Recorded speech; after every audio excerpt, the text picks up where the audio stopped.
On se retrouve de nouveau à Franconville dans le 95 pour la 3e édition du Salon du modélisme et de la maquette organisée par Train d'Enfer. On se retrouve avec le président de l'association de Drancy. Créé en 1948 dans les caves de la cité de la Muette.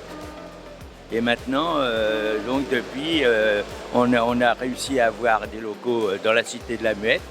Et on a donc maintenant, puisqu'avant on avait encore plus, puisqu'on avait au moins 35 jeunes qui venaient, mais maintenant c'est quelque chose qui est terminé. Alors là, actuellement, on a donc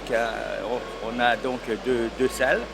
Une salle où on fait du bateau et de l'avion, et une autre salle où on fait du train.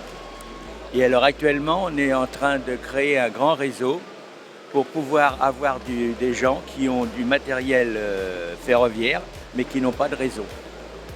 Donc, et puis, Intéressant. Voilà. Puis théoriquement, en 2028, on devrait faire les 80 ans du club par une exposition à Drancy. Donc voilà, j'ai fait un petit peu de... J'ai revu pas mal de personnes qui étaient déjà dans des expositions, puisqu'on en a fait régulièrement, sauf depuis des années où il y a eu le Covid, il y a eu aussi... et puis bon, il y a beaucoup de clubs qui sont fermés. Puis, la plupart du temps, effectivement, c'est des adultes. Et quand on avait des jeunes, c'était des retraités qui s'occupaient d'eux, mais maintenant, les retraités ils ont la chance de pouvoir partir un peu plus souvent à la campagne. Donc on a du mal à avoir vraiment des animateurs qui puissent s'occuper des jeunes pendant toute l'année, quoi. Donc depuis, on ne fait pas de réclame vraiment pour les jeunes. D'accord. La plus grande chose qu'on voudrait faire là, c'est effectivement par ce réseau-là, qui va être automatique complètement. On pourra faire tourner à peu près il y aura une voie principale aller-retour qui fera à peu près 6 cantons, donc on pourra faire tourner 6 trains.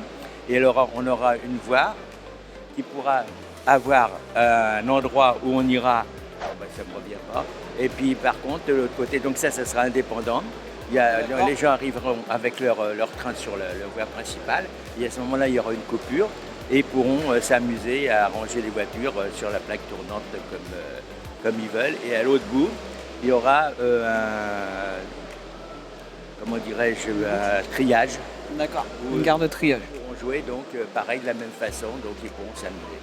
D'accord. Voilà, donc alors ce qu'on essaye, ce qu'on espère, c'est que ça va nous amener des clients, parce que c'est dur à tenir quand même.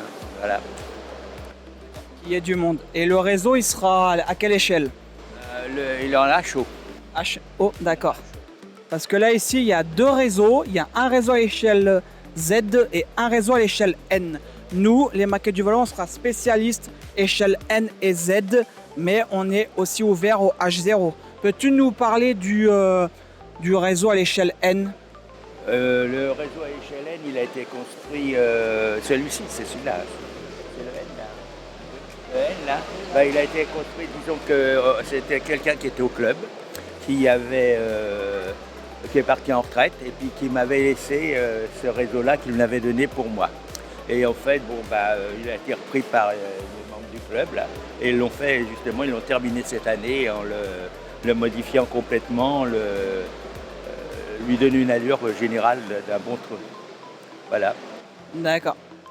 Et pour le petit réseau en Z, du coup? Le petit réseau en Z, jusqu'à maintenant ça fonctionnait bien, c'était le même principe. Il était surtout très pratique pour promener, mais bon, le problème c'est les locomotives. Parce que c'est très fragile, on a du mal à les mettre sur les voies. Et en plus de ça, c'est vraiment très très petit. Hein. Et c'est fragile, quoi, c'est très fragile. Eh bien, merci. Merci d'avoir écouté le reportage du président de l'association de Drancy. Merci beaucoup, je vous remercie bien. Merci.